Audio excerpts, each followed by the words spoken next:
안녕하세요. 홍혜듀 김초아입니다. 오늘 저는 여러분들과 NCS 자기소개서에 대해서 알아보도록 하겠습니다. 공공기관 채용이 변하고 있습니다. 공공기관 채용이 변하면서 자기소개서 역시 변하고 있는데요. 혹시 기존의 채용 방식 기억하시나요?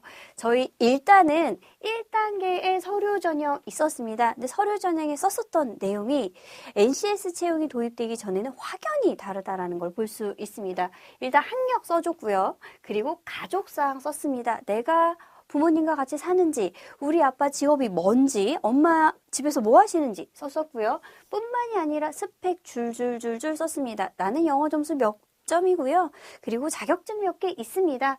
그리고 빠지지 않고 등장했었죠. 성장과정. 성장과정에 주로 이런 얘기 나옵니다. 엄한 아버지, 현명한 어머니 밑에서 어린 시절을 보냈고 라고 줄줄 쓰는데 내 얘기 아니라 우리 부모님 이야기를 쓰죠. 그리고 나서 2단계로 넘어갑니다. 그래서 인성 및 일반적인 인지능력 전공 필기시험을 본 후에 면접 전형으로 넘어가는데 이 면접 전형에서 참 쓸데없는 거 많이 물어봤습니다. 예를 들자면 너네 아버지 뭐 하시니? 너 어디 사니? 그 전공 왜 선택했니? 어찌 보면 직무와는 상관없는 것들을 물었었습니다. 그러나 NCS 채용이 들어오면서 직무 관련성이 높은 경력 및 경험을 중심으로 기재를 하게 되었습니다.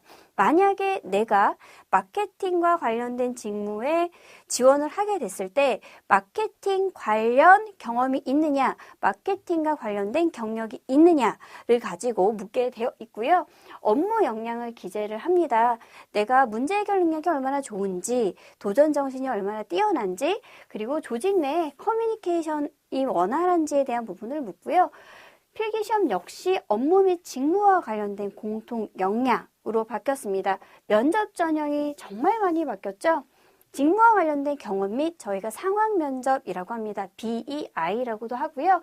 PT 면접, 토론 면접, 다양한 면접들 전형들이 생겼습니다. 예전에 이력서 기억하실 거예요. 여기다 사진 딱 붙여요. 누구인지 못 알아보게. 비포 애프터 확실하죠. 포토샵부터 시작을 해서 화장부터 시작을 해서 많은 면접관분들이 이런 이야기 저에게 많이 해주셨거든요.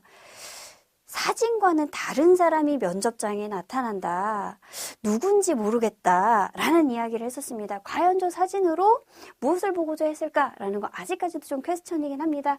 보시면 아시겠지만 학력상 쓰게 되어 있습니다. 평균 학점 써야 되고요. 학교 소재 서울인지 지방인지도 써야 합니다. 단과대 어디인지 학교명 다 쓰게 되어 있습니다. 경력, 재직기간, 외국어, 내가 언어 몇 점이에요? 부터 시작을 해서 자격 면허 뭐든 쓰죠. 그러다 보니까 어떻게 돼요? 이거 빈칸으로 남겨놓으면 안 될 것 같아요. 그래서 운전면허라도 씁니다. 가족관계, 그리고 종교, 특기, 혈액형, 거의 호구조사 수준이었습니다. 뿐만이 아니라 2012년 한국도로공사 공개채용서입니다. 연령, 학력 제한 없음. 근데 나와 있는 게 영어 성적 외에는 아무것도 없습니다. 이 직무가 뭘 하는지, 가서 무슨 일을 해야 하는지, 그리고 영어 외에 이 직무를 하기 위해 내가 갖춰야 하는 조건들이 무엇인지에 대해서는 이야기하지 않습니다. 그러다 보니까 우리는 방학만 되면 친구 따라 강남 가듯이 영어 학원에 줄을 서죠. 어떻게 해서든지 이 성적보다 조금 더 높아야 될 것 같아서. 근데 현재의 이력서입니다. 과감하게 없어졌어요. 사진. 여기에 사진 없고요. 또 뭐가 없어졌을까요? 학점 없고요. 그리고 학교 쓰는 거 없어졌습니다. 대신에 이 직무를 수행하는 데 있어서 이런 학교 교육은 필요합니다. 너는 이러한 학교 교육을 받았니? 라고 묻는 항목은 있습니다. 뿐만이 아니라 자격증을 쓰긴 쓰는데 여기 작은 글씨로 써 있어요. 뭐라고 써 있냐면 자격은 내가 지원하는 직무와 관련된 자격을 의미합니다. 내가 지원하는 직무와 관련되지 않는, 관련이 없는 자격증은 필요가 없다라는 거고요. 직무기술서가 나와 있습니다. 이게 뭐냐? 우리가 앞에서 봤었던 채용 공고문이랑 똑같습니다. 똑같은 한국도로공사인데 지금 전년도 채용 공고문 직무기술서 딱 보시면 직무분류 체계 나와 있죠. 그리고 이 직무에서는 이런 것들을 수행을 합니다. 그리고 필요 지식과 기술에는 이런 것들이 있습니다. 이런 태도를 가져야 해요. 저희가 이거를 조금 고급스럽게 KSA라고 얘기를 합니다. 내가 이 직무를 수행하는데 이런 지식과 기술 그리고 태도를 가져야 한다. 그리고 자격증 역시 인정되는 자격증 정확하게 나와 있고요. 이 직무를 수행하는데 이런 과목 들어야 합니다. 그리고 직무 수행 능력, 기초 능력 다 있고요. 이걸로도 부족하다? 그러면 이 사이트 한번 들어가 보세요. 더 많이 알 수 있습니다. 라고 알려주고 있죠. 무엇보다도 친절해졌습니다. 그리고 무엇보다도 스펙을 나열하는 거에서 벗어났다라고 볼 수 있겠죠. 그래서 저희가 스펙 좋으면 좋겠죠. 그러나 NCS는 스펙 초월이라기보다는 라이트 스펙, 온 스펙이라고도 얘기를 합니다. 직무에 맞는 사람을 뽑자라는 부분이 있겠죠. NCS 학습 모듈을 검색하는 방법입니다. 아마 다 아실 거라고 생각이 들고요. 저희가 공공기관에 취업하시려면 정말 친해져야 하는 사이트예요. 누구보다 열심히 가셔야 돼요. 제가 신입사원 교육을 가서 물어봅니다. 공공기관에 입사한 신입사원분들한테 가장 생각나는 게 뭐예요? 라고 여쭤보면 다 같이 한 목소리로 NCS요 라고 이야기를 하시거든요. NCS는 24개의 대분류로 이루어져 있습니다. 이 24개의 대분류 안에는 여러분이 공공기관에서 지원하고자 하는 모든 직무들이 거의 들어가 있다라고 볼 수 있고요. 그리고 아직 현재도 조금 개발 중인 직무들이 몇 개 있습니다. 보시면 대분류 되어 있죠. 그 대분류 중에서 내가 기계 관련이야 라고 하면 그 기계를 클릭하시면 그 안에 들어가 있습니다. 조금 더 세분화되어 있고요. 저희가 이걸 중분류라고 이야기를 하고요.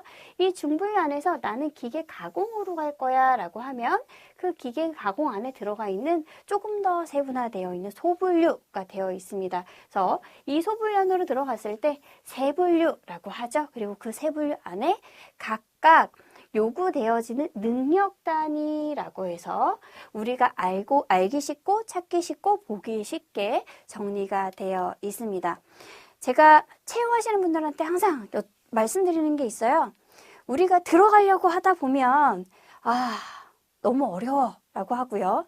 그리고 왜 나는 안 되는 걸까? 라고 좀 다른 것들을 원망하는 경우들이 많은데 우리 채용 역지사지 한번 해보자고요. 내가 면접관이라면 과연 어떤 사람들을 뽑고 필기 전형에서 무엇을 중요하게 생각할까를 한번 생각을 해보자라고 늘 말씀을 드리는데 일단 채용 역지사지 보자면 1차 서류 전형입니다. 이 서류 전형에서는 보시면 아시겠지만 면접 인원의 2배에서 3배 정도를 뽑고요. 이 1차 서류 전형에서는 우리 아까 보셨죠? NCS 직무기술서의 요구사항을 채우지 못한 사람들이 탈락이 됩니다. 두 번째로는 필기 전형입니다. 이 필기 전형은 전반적인 직무 관련 능력을 보고요. 인성이 미흡한 지원자를 탈락시킵니다. 그래서 저희가 인적성 검사라고 하기도 하고요. 최종 선발 인원의 2배에서 3배수 그리고 3차 면접으로 하시면 대체적으로 최종 선발의 2배수이고요. 가끔 가다가 2.5배수까지 뽑기도 합니다. 참고로 말씀드리자면 내가 면접장까지 갔다라고 했을 때 같이 면접장에 들어간 친구들 중에서 한두 명이 최종까지 간다라고 조금 보시면 될 것 같습니다. 그래서 4차 최종 풀인데 여기에서는 기관에 따라서 임원 면접을 진행을 하기도 합니다. 그러면 우리가 면접관이 됐을 때 과연 1차 서류 전형에서는 어떤 사람들을 조금 뽑을까? 그럼 이건 기관에서 요구되어져 있는 직무기술서를 누구보다 꼼꼼하게 보셔야 되겠죠?